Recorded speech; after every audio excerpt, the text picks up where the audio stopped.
Bonjour les amis, ici Tariq. Je vais vous parler dans cette vidéo qui est une première d'une série de 2 vidéos. Je vais vous parler de formulaires. Comment faire sur votre site de beaux formulaires. Alors là évidemment on va parler d'Elementor puisque c'est un peu le but du sujet. Avec Elementor, qu'est-ce qu'on peut faire comme formulaire et comment faire de jolis formulaires comme ceci.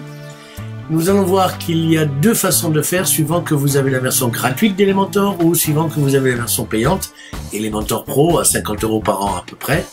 Et on va tout de suite commencer par faire un formulaire avec la version d'Elementor gratuite. Alors, j'ai créé sur notre site de test tariqanan.fr, ici j'ai créé une page que j'ai appelée Contact et dans laquelle j'ai prévu donc une section de 3 colonnes.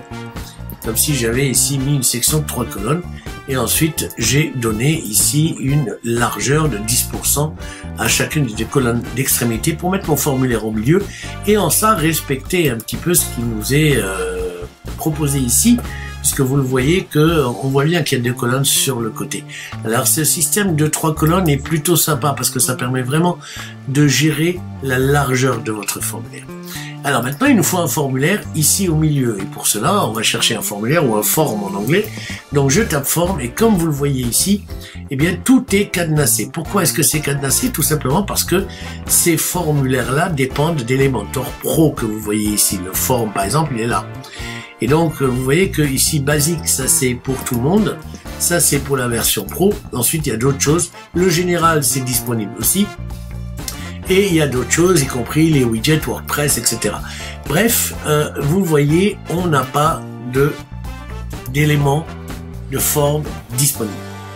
Alors, pour en avoir de disponibles, on est obligé d'ajouter à Elementor gratuit, d'ajouter des add-ons. Qu'est-ce que c'est que les add-ons? Ce sont des extensions supplémentaires qui vont enrichir les fonctionnalités d'Elementor dans sa version gratuite. Pour cela, nous allons aller dans les extensions de notre site et nous allons ajouter en réalité 2 extensions. La première extension que nous allons ajouter est l'extension Fluentform. Alors, vous allez comprendre, j'installe donc Fluentform et une fois Fluentform installé, je vais installer une deuxième extension qui, elle, est un add-on d'Elementor. Donc là, je vais déjà activer Fluentform. Et maintenant, on va ajouter ici une extension, en fait le fameux add-on dont je vous parle. Donc ça commence par Elementor et Form derrière et je recherche pour voir ce qu'il y a. Je vous recommande vivement d'utiliser Essential Add-on for Elementor par exemple. Parce que si vous regardez les détails, vous allez voir ici que la partie formulaire, vous voyez ici, on a tout un tas de formulaires possibles, voilà, et notamment le Fluentform quelque part. Tiens, le voilà, il est là. Donc j'installe cet add-on d'Elementor. Je vous rappelle qu'un add-on est une extension d'une extension. Alors, on va activer cela. Voilà, maintenant que nous avons installé ces 2 extensions Fluentform et Essential Add-on for Elementor, on va pouvoir retourner sur notre page. Alors notre page ici, je vais mettre à jour et je vais actualiser ma page pour actualiser le résultat d'une recherche de forme. Donc j'actualise ma page ici. Voilà, et là du coup maintenant, dans la partie éléments, quand je ferai une recherche avec forme, eh bien, il y a de fortes chances pour que je trouve pas mal de choses. Voilà. Et notamment le Fluentform qui nous intéresse. Vous voyez, on l'a en 2 versions ici. Alors, je vais prendre peu importe lequel. On peut prendre celui-là dans un premier temps. On va retourner dans WordPress. Donc là, notre formulaire est proposé. On ne le voit pas. Même si l'on fait une prévisualisation, on va rien voir. Ce qui est tout à fait normal, parce qu'on n'a pas créé de formulaire. Et ça se fait au niveau, ici, des réglages. Où est-ce qu'il est? Ah non, Fluentform, il est là, voilà. Liste des formulaires, et on va créer un nouveau formulaire. Mais avant ça, on peut aller regarder ce qui se passe dans les modules d'intégration, les global settings. Ça, les global settings, c'est important, ce sont les réglages. Donc là, vous avez différents réglages à faire, notamment pour gérer bien vos futurs formulaires. Par exemple, ici, label placement, top aligned, etc., le statut. Alors là, c'est vraiment à vous de voir ce que vous voulez activer ou ne pas activer. Le double opt-in, alors le double opt-in, ça c'est une version pro, donc c'est pour Fluentform en version professionnelle qui permet de faire du double opt-in, c'est-à-dire une inscription avec une confirmation. Le RE CAPTCHA qui va nous demander des clés de site pour utiliser un CAPTCHA. Alors nous, on va faire la liste de tous les formulaires et on va créer un nouveau formulaire. Alors là, vous le voyez, on a la possibilité ici de voir une vidéo qui nous explique comment faire. Nous allons directement cliquer sur le bouton Add a new form. Voilà, on nous propose ici des maquettes déjà faites, vous voyez. Donc des modèles, on va dire. Et voilà le modèle qui nous intéresse en fait. C'est celui-là dans lequel il y a donc le prénom, le nom, l'adresse email et le message. D'accord? Après, ce sont voilà des formulaires. Ici, c'est un contact. Ça, c'est pour inscription à un formulaire de newsletter. Un formulaire pour s'adresser à un support client et un formulaire sondage. Donc, vous voyez qu'on peut faire différents types de formulaires. Nous, on va faire un formulaire de contact et donc create form. Alors, vous inquiétez pas pour la partie anglaise. Hein, c'est bien pour ça que je vous fais cette vidéo. Alors, ici, vous voyez, on a 1, 2, 3, 4 lignes, comme les sections qu'on connaît dans Elementor. Sauf qu'ici, on a un truc spécial, c'est que nous avons 2 champs sur une même ligne. D'accord? Alors, si on clique dessus, on arrive ici aux différentes façons aux différentes options de ce champ qui inclut first name et last name. D'accord? Alors, first name, last name, encore une fois, on peut laisser le nom des champs. Par contre, on va peut-être franciser un petit peu les libellés. Et pour ça, je me demande, alors, déjà, on va sauvegarder ce formulaire-là. Alors, ici, on a dit que c'était first name et nom des champs. Je peux dérouler. Le first name peut devenir le prénom. Avec le placeholder, c'est ce qui a marqué en gris. Hein. Votre prénom, ici, par exemple. Voilà. Last name, on va faire la même chose. Non. Peut-être même plus mettre ça en majuscule. Voilà. Votre nom.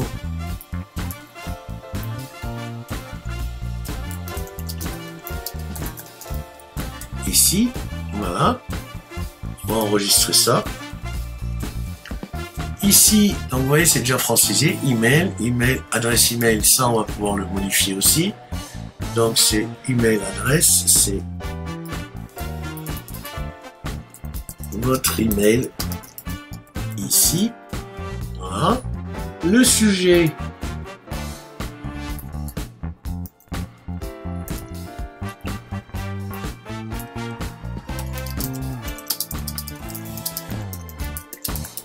Ici, voilà. Et your message, votre message. Voilà. Alors, error message, display des écrans, ça veut dire ce champ est requis.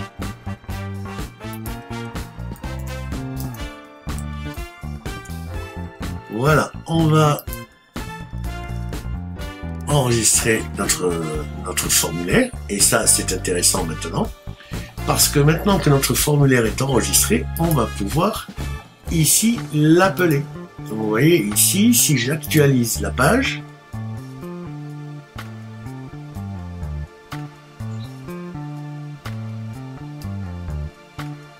voilà, si je vais chercher mon formulaire qui est là, du coup, il me dit plus de créer un formulaire, il me dit de sélectionner un formulaire. Et là, il va trouver le formulaire qu'on vient de faire et qui va du coup s'afficher. Voilà, vous voyez? Alors, maintenant, on a notre formulaire et on sait gérer ce qui se passe après la soumission du formulaire.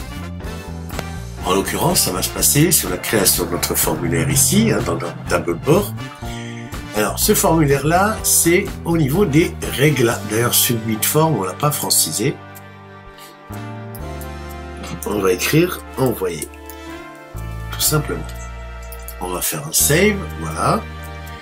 Maintenant, on va aller dans les réglages. Ce qui se passe après, justement, avoir validé.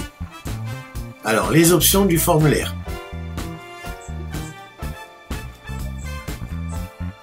Alors, qu'est-ce qui se passe lorsque le formulaire a été envoyé? On peut rester sur la même page ou on peut renvoyer vers une page ou une URL quasiment différente. Ici, on peut traduire ça. Si vous n'avez pas de traducteur, je vous recommande de prendre le traducteur DeepL, qui est vraiment très pratique pour ça. Alors, on va copier. Voilà, vous cherchez votre traducteur DeepL, vous collez votre texte, il va détecter c'est de l'anglais, il vous le transforme en français, il prendra encore un sous peu. On va rajouter un point, et on va prendre tout ça, on va le copier, et on va le coller ici. Voilà. Alors, after submission, qu'est-ce qu'on fait? Est-ce qu'on doit hide the form, cacher le formulaire après la soumission? Alors non. On veut juste que le formulaire s'affiche et que, eh bien, qu'il se vide de ses champs. Donc un reset du formulaire, d'accord? Alors ensuite, ça c'est les alignements différents. Scheduling, login requirement, empty, advanced form. Statut, surveille, compliance, other, ok. Alors, est-ce que le formulaire sera envoyé? Notification par mail. Là aussi, il y a des notifications. À l'admin, l'administrateur du site, qui va recevoir un email comme quoi un formulaire a été rempli, donc on va déjà commencer par l'activer. Et ensuite, on peut aller le travailler au niveau des réglages ici. Voilà. Et donc là, vous pouvez écrire l'email qui va vous être envoyé lorsqu'un formulaire aura été soumis. Autre confirmation possible, alors il y a toujours d'autres confirmations. Si vous voulez rajouter une confirmation supplémentaire, vous devrez passer par la version pro de ce plugin, d'accord? Alors pour l'instant, ici, on va mettre à jour, surtout pour le bouton que nous avons changé. On va donc actualiser la page. Et là, nous avons, je vous signale que nous avons notre formulaire. Maintenant, qu'est-ce qu'il reste à faire? Il nous reste à faire de la mise en forme de ce formulaire. Et notamment quand on a des arrière-plans avec des images ou des choses comme ça. Vous pourrez mettre un arrière-plan ici derrière. On va déjà mettre un peu de marge d'ailleurs. En haut et en bas. 30 et 30. Non, peut-être pas à droite et à gauche. Voilà. Donc là, on a un peu de marge, ce qui fait que dans cette section-là, on peut mettre un fond, voir une image. Diaporama, vidéo, classique. On va mettre une... Je ne sais pas si j'ai une image un peu texturée, un peu... Ah ben voilà, si, on a ce qu'il faut. Tiens, prenons cette texture-là. Voilà, donc cette texture, on va la faire fixe pour qu'elle défile, voilà. On va pas la répéter et on va lui dire de couvrir. Voilà. Alors maintenant, il va falloir faire cette mise en forme. Je vous rappelle que notre exemple, c'est celui-là. D'accord? Alors, ce qu'on va faire, c'est qu'on va commencer la mise en forme maintenant de notre formulaire. Notre formulaire est là. Et bien entendu, ce qu'on va faire, c'est qu'on va le styliser. Alors, il y a plusieurs choses à styliser dans ce genre de formulaire. C'est pour ça que j'aime bien les Fluent Form formulaires de chez eux. C'est que déjà au niveau form container, on peut mettre une couleur de fond. Si je mets du blanc, regardez ce que ça fait. D'accord? On voit que le texte est collé. On va décoller les textes et là c'est de la marge interne, vous le savez. On va mettre de la marge interne 10. Non, ça sert à rien. C'est là. Alors ça c'est pas la marge interne, c'est celle-là. Si on met 10, non plus, c'est pas ça. On va jouer plutôt sur la gauche et la droite où on va mettre 20 et 20. Ah, ça marche pas non plus, vous voyez. Donc, il faudrait... Alors, dans ce cas-là, je sais pas si c'est au niveau du formulaire qu'il faudrait le faire.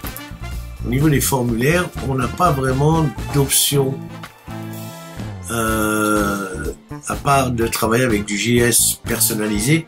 Mais le JS personnalisé nécessite que vous sachiez un petit peu coder, ce que vous savez probablement pas faire, donc je vais pas m'attarder là-dessus. Et on va garder les choses comme ça pour l'instant. Ce formulaire-là, bien entendu, je pense qu'on peut faire autrement dans l'éditeur du formulaire. On peut peut-être déplacer les choses.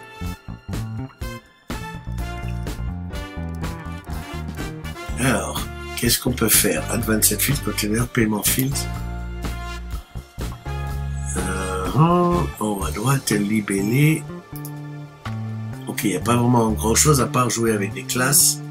Donc, on va pas y toucher pour l'instant. On va essayer de le faire autrement. On va mettre ici ce formulaire avec une couleur de fond qui soit un petit peu transparente. Donc, la couleur du fond ici, un petit peu transparente. Voilà. Et ensuite, toujours dans le form container, on peut dire que le formulaire est centré ou à droite ou à gauche suivant ce qu'on a en disponible. Ici, c'est, donc vous l'avez compris, la largeur du formulaire. Largeur du formulaire que je vous recommande de laisser. Alors, je ne sais pas si... Voilà. Mettez un espace et comme ça, ça prend l'espace qui lui est disponible. Ah, voilà les marges que nous cherchions tout à l'heure. Donc là, on va casser la marge haute. Si je mets 10 ici, non, c'est pas là. Alors, form padding, ça doit être ça. Voilà, c'est ça, on y est. Alors, haut, à droite, on va mettre 20. Non, pas 200. 20. En bas, on va mettre 10. Et sur le côté gauche, on va mettre 20. Voilà, on a déjà commencé par eh bien, déplacer le texte qui ne colle plus au bord. D'accord?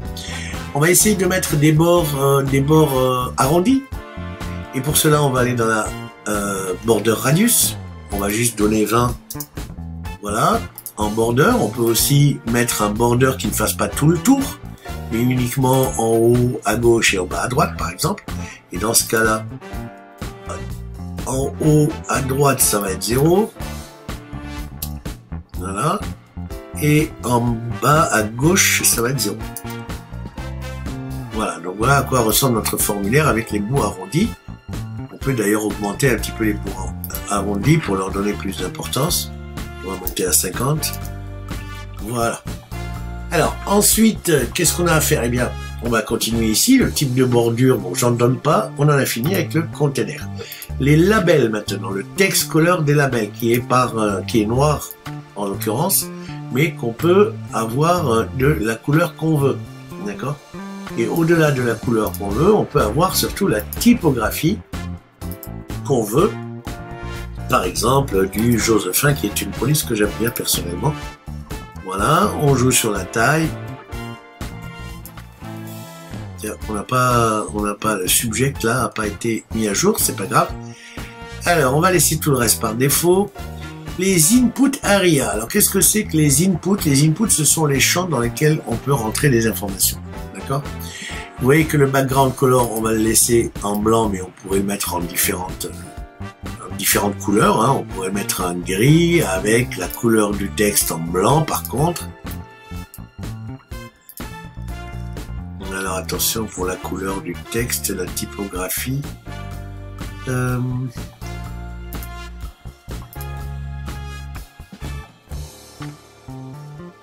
Et s'il y a focus, non. On va rester sur du blanc si vous voulez bien.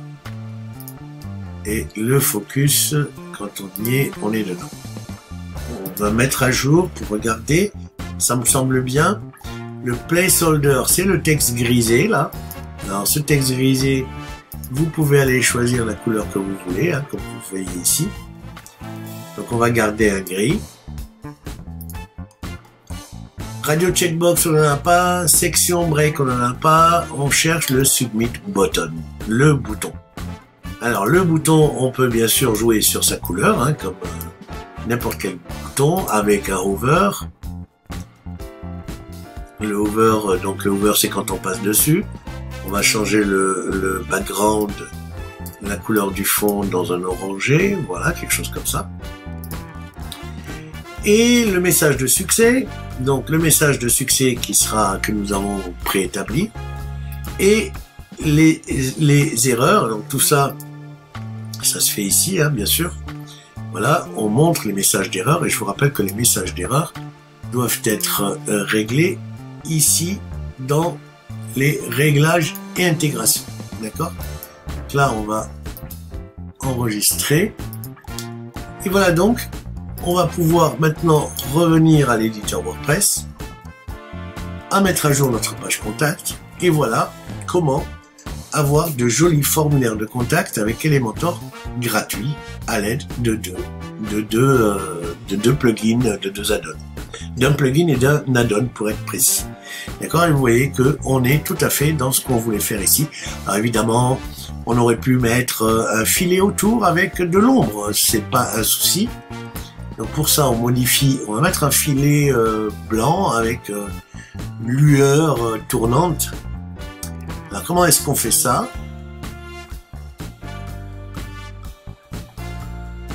Eh bien, on va prendre notre formulaire ici et on va chercher du border, comme vous le savez. Alors, du border, on n'en a pas ici.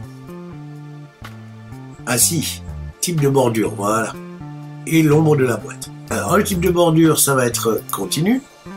Voilà. Ça va être du blanc. Voilà. On va mettre juste un pixel ou 2 pixels. Voilà, 2 pixels. Et on va mettre une ombre. Cette ombre, on va faire comme une lueur, on va la mettre en blanc. Voilà. Ah.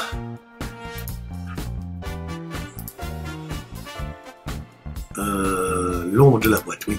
Alors l'ombre, il faut qu'il vienne ici, voilà. Donc là, on est en blanc. Cette lueur-là, bien sûr, on peut la régler ici comme on veut. Et voilà.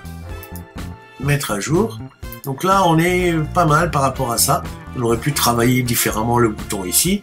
Mais vous avez compris les choses. Donc là, je peux du coup revenir à l'éditeur WordPress. Mettre à jour.